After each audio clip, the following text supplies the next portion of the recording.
Today I'm going to show you how to make an easy, aromatic Japanese-style curry fried rice, so stick around.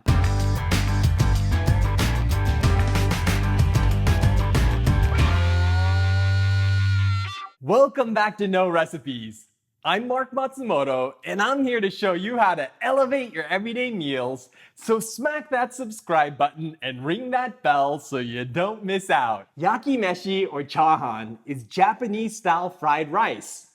It's a quick, easy meal that you can throw together from leftovers, and my mom would often add a big spoonful of curry powder to amp up the flavor a bit.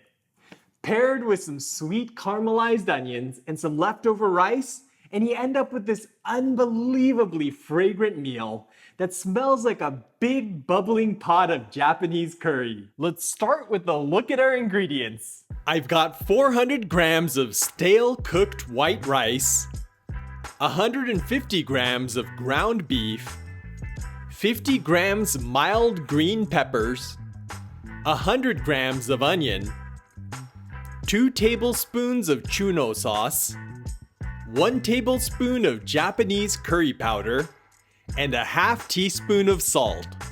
The first thing I'm gonna do is crumble up the rice so there are no clumps.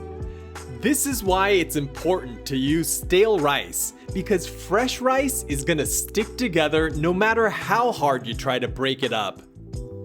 When you're done, you should be able to sprinkle individual grains of rice like this. Now let's mince up the onions. I start by cutting slits on either side of the onion, and then I cut vertical slits almost to the bottom of the onion. Now I can rotate it 90 degrees and mince it up. You want to try and get these as small as possible so they caramelize quickly and blend in with the rice. The remaining bit, I just flip down and slice, and then turn the strips and mince it up too. For the peppers, I'm gonna start by trimming off both ends. Then I'm gonna cut out the seeds and membranes.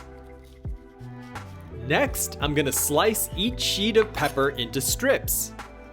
I'm using a variety of pepper called piman in Japan, but other mild peppers like Anaheim or poblano will work.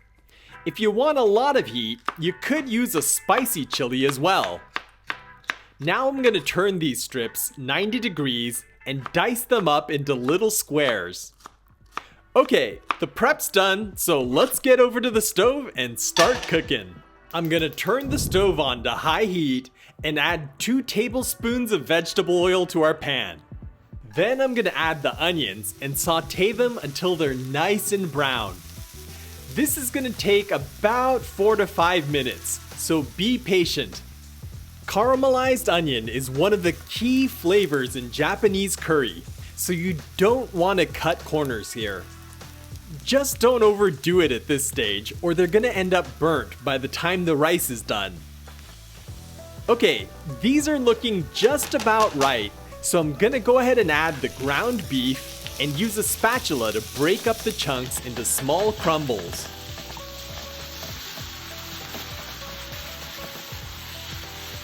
When the beef is cooked, add the rice and stir fry everything together until the rice is evenly coated with oil. Now we're gonna sprinkle the curry powder evenly over the rice. If you dump it all in one spot, it's gonna clump up.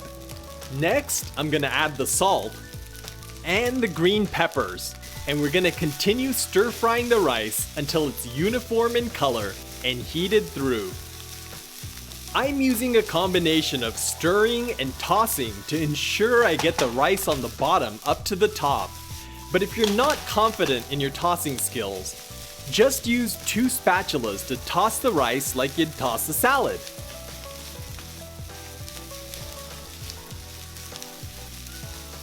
To finish this off, I'm gonna drizzle on the chunou sauce and toss everything together.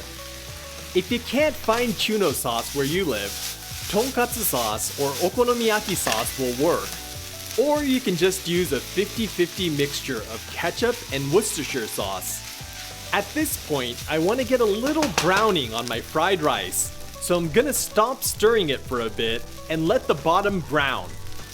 Then I'm gonna toss it a few times to get the brown parts to come to the top. This is looking perfect, and I can't express how good it smells. So I'm gonna go ahead and pack it into a bowl so we can serve it up.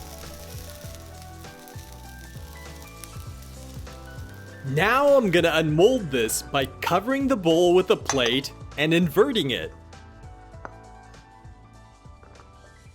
Perfect, isn't it? Let's garnish that with a few sprigs of cilantro. And our Japanese curry fried rice is done. A bowl of hearty caramelized is one of my favorite comfort foods. But this easy fried rice recreates the flavors without all of the effort. I kept things simple today, but if you want to make this even more like a pot of Japanese curry, you can saute some diced carrots and potatoes at the beginning with the onions. If you're into making bento, this fried rice makes for an easy one-pan entree that you can pack with some fruits and veggies to make a colorful, balanced lunch on the go. I used ground meat today, but this works great with leftover cuts of meat, seafood, or even mushrooms. So I hope you give it a try. If you enjoyed this video, you know what to do. Give us a big thumbs up and share it with your friends that could use a new fried rice recipe. I want to thank all of my patrons for helping to fund this video. You know who you are, and I'm thankful for each and every one of you. If you're learning something new from my recipes, I hope you'll consider clicking the link up here to join the No Recipes crew and help support our future videos. Well, the smell of that curry and fried onions is making my stomach growl. So I'll catch you in the next one.